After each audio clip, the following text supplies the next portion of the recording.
Hi friends, இன்றைக்கி பார்க்க போகிறது எண்ணெய் கத்திரிக்காய் குழம்பு. அதுக்கு ஒரு பேனில் எண்ணெய் ஊற்றிக்கோங்க. சின்ன வெங்காயம் கருவேப்பிலை போட்டு நல்லா வதக்கிக்கோங்க. இது நல்லா வதங்கணும். உங்களுக்கு இந்த வதங்கிறது தான் உங்களுக்கு குழம்பு டேஸ்ட்டு.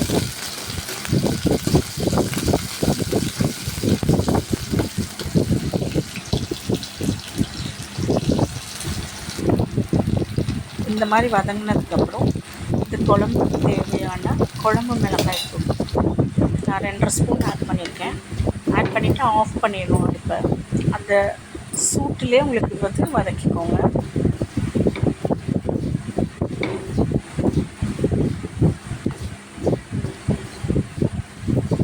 இந்த மாதிரி நல்லா சூட்லேயே வதங்கினோடனே இதை எடுத்து ஆற வச்சுருங்க. ஒரு மிக்ஸி ஜாரில் தேங்காய், தக்காளி,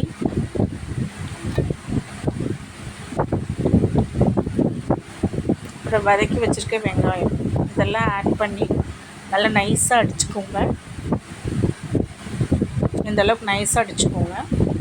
இப்போ ஒரு பேனில் ஆயிலும் நல்லெண்ணெயும் கலந்து எடுத்துருக்கேன். ஸோ இதில் நான் கத்திரிக்காயை 4 ஸ்லிட் பண்ணி போட்டிருக்கேன். பூச்சியெல்லாம் பார்த்துட்டு ஸ்லிட் பண்ணி போட்டிருக்கேன்.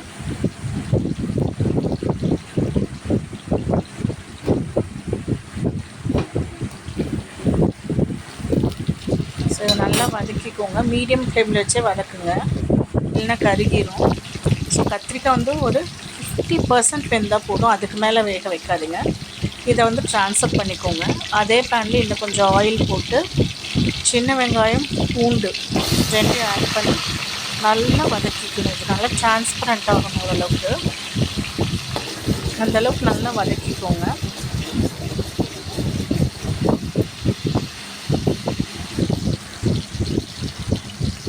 நிறைய பூண்டு போட்டிங்கன்னா இன்னும் டேஸ்ட்டாக இருக்கும். எங்கள் வீட்டில் பூண்டு அதிகம் யாரும் சாப்பிட மாட்டாங்க. ஸோ இந்தளவுக்கு டிரான்ஸ்பரண்ட் ஆனதுக்கப்புறம் நம்ம அரைச்சி வச்சுருக்க விழுது அதை ஆட் பண்ணிக்கோங்க.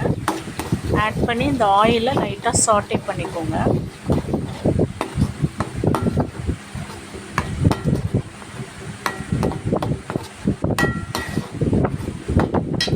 ஸோ சாட்டே ஆனதுக்கப்புறம் இந்த குழம்புக்கு நல்ல தண்ணி ஆட் பண்ணிக்கோங்க. இது கொஞ்சம் அரைச்சி ஊற்றிருக்கிறதுனால, வதக்கி அரைச்சிருக்கிறதுனால கொஞ்சம் கெட்டியாகும். ஸோ அதுக்கேற்ற மாதிரி தண்ணி ஊற்றிக்கோங்க. நீங்கள் கொதிச்சதுக்கப்புறம் தண்ணி ஊற்றினீங்கன்னா டேஸ்ட் இருக்காது குழம்பு.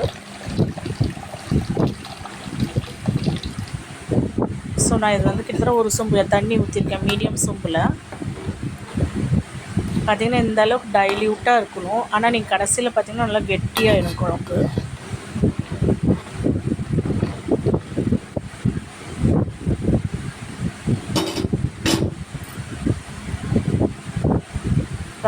உப்பு ஆட் பண்ணிக்கிறேன். இந்த குழம்புக்கு ஏற்ற உப்பு, மஞ்சத்தூள்,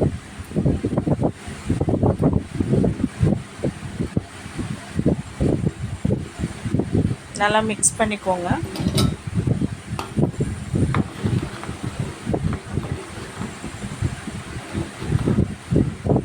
மிக்ஸ் பண்ணி நல்லா கொதிக்க விடுங்க.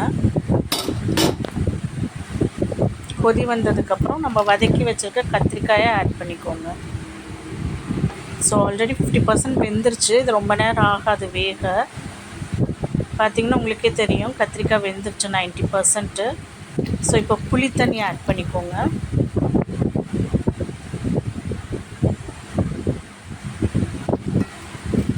பார்த்திங்கன்னா குழம்பு எவ்வளோ கெட்டி ஆகிடுச்சு. நான் எவ்வளோ தண்ணி ஊற்றினா குழம்பு எவ்வளோ கெட்டி ஆகிடுச்சுன்னு பாருங்கள். எண்ணெய் பிரிய ஆரம்பிச்சிருச்சு. ஸோ இந்த ஸ்டேஜில் நான் கொஞ்சோண்டு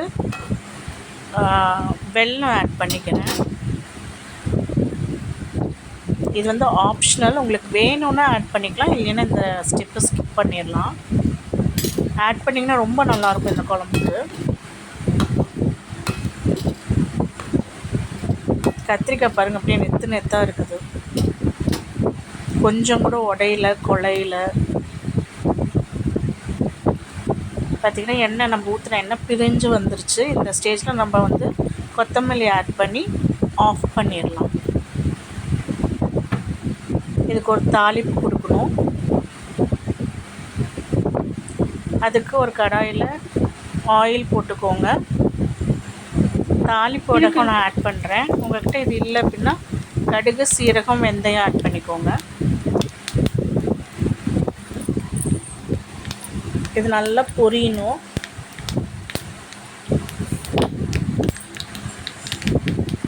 பொரியும் போது கருவேப்பிலை ஆட் பண்ணி குழம்புல ஆட் பண்ணிக்கோங்க. சூப்பரான ஒரு குழம்பு ரெடிங்க. எல்லோரும் ட்ரை பண்ணுங்கள் இந்த குழம்பு.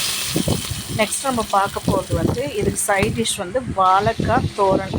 அதுக்கு ஒரு கடாயில் தண்ணி, உப்பு, மஞ்சள்தூள் போட்டு கொதி வந்ததுக்கப்புறம் கட் பண்ணி வச்சுருக்க வாழைக்காயை ஆட் பண்ணிக்கோங்க. இது 75% வெந்துடணும். ஒரு மிக்ஸி ஜாரில் தேங்காய், பச்சை மிளகாய், சீரகம் இதை ஆட் பண்ணி ட்ரிப் பண்ணிக்கணும். ஜஸ்ட் இஞ்சி பூண்டு ஆட் பண்ணிக்கோங்க. கூட இந்த மாதிரி குறைன்னு ட்ரிப் பண்ணி மட்டும்தான் வச்சுக்கணும், தண்ணி ஊற்றக்கூடாது.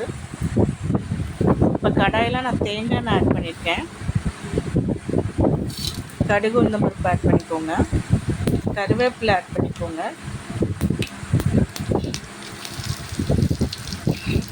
நான் பெரிய வெங்காயம் போட்டிருக்கேன். இதே நீங்கள் சின்ன வெங்காயம் போட்டிங்கன்னா இன்னும் டேஸ்ட்டாக இருக்கும். 75% வேக வச்சுருக்க வாழைக்காய், அதோட அந்த மசாலாவும் ஆட் பண்ணிக்கோங்க.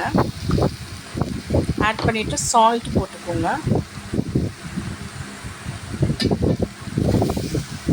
75% வெந்திருக்கிறதுனால இது டக்குன்னு ஒரு 5 minutesல ரெடி ஆகிடும்.